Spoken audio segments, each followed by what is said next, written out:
This is the first of two devotionals for Tuesday, June the 29th, and it's my joy to come to you with today's devotional titled, A Resignation and a Parting Challenge. Now, this part will be taken from 1 Samuel chapter 12. Now, 1 Samuel chapter 12 does give us the resignation of Samuel, the prophet, the judge of Israel, and then the parting challenge that he will give to all of Israel. Well, the Lord had comforted Samuel and assured him how the people's demand for a king was not a refusal of him as their judge, but it was in fact a rejection of the Lord himself as Israel's king. That was found in 1 Samuel chapter 8. Now, 1 Samuel chapter 11 concluded with the people gathering before Samuel in Gilgal, where it was affirmed that Saul would be king, followed by sacrifices to the Lord. Now, 1 Samuel chapter 12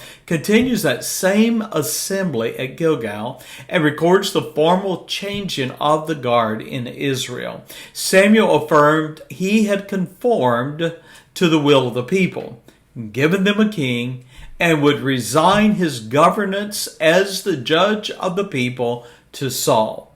Now, we have thus far followed Samuel from his childhood, 1 Samuel chapter 1, 2, and 3. And in his own words, in chapter 12 and verse 2, he was an old and gray-headed man.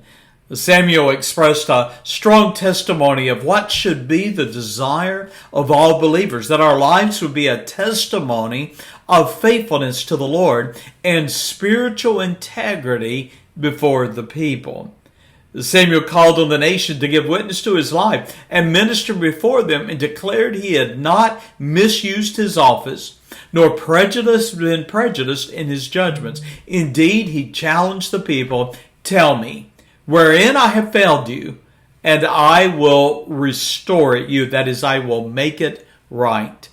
Well, 1 Samuel 12 and verse 4, with one voice, the people affirmed Samuel's words, and they confessed, "Thou hast not defrauded us, nor oppressed us, neither hast thou taken aught of any man's hand."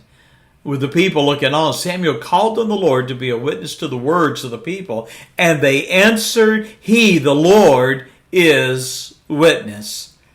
Samuel then magnified the Lord and rehearsed his faithfulness from Egypt through the wilderness and the conquering of the land.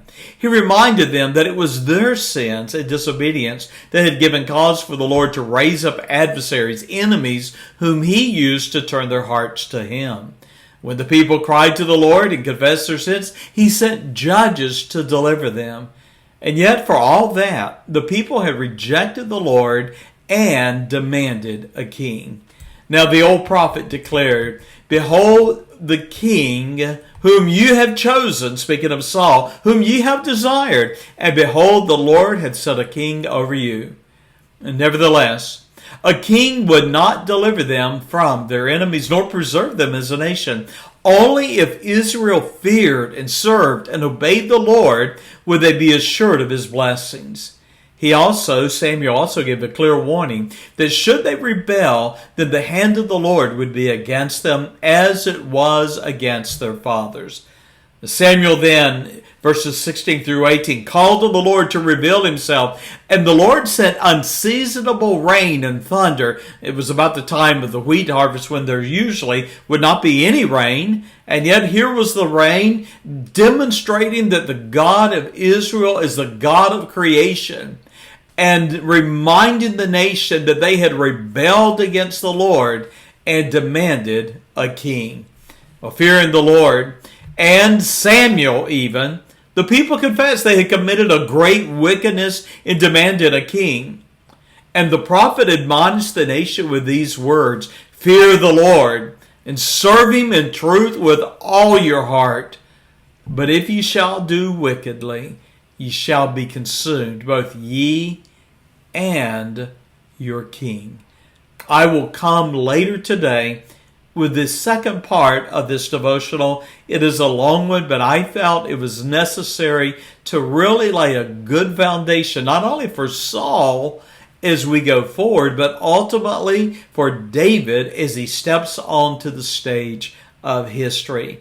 Tomorrow's devotional again, 1 Samuel 12 and 13. I'll conclude the chapter 13 with a second independent devotion of this video. God bless. Bye-bye.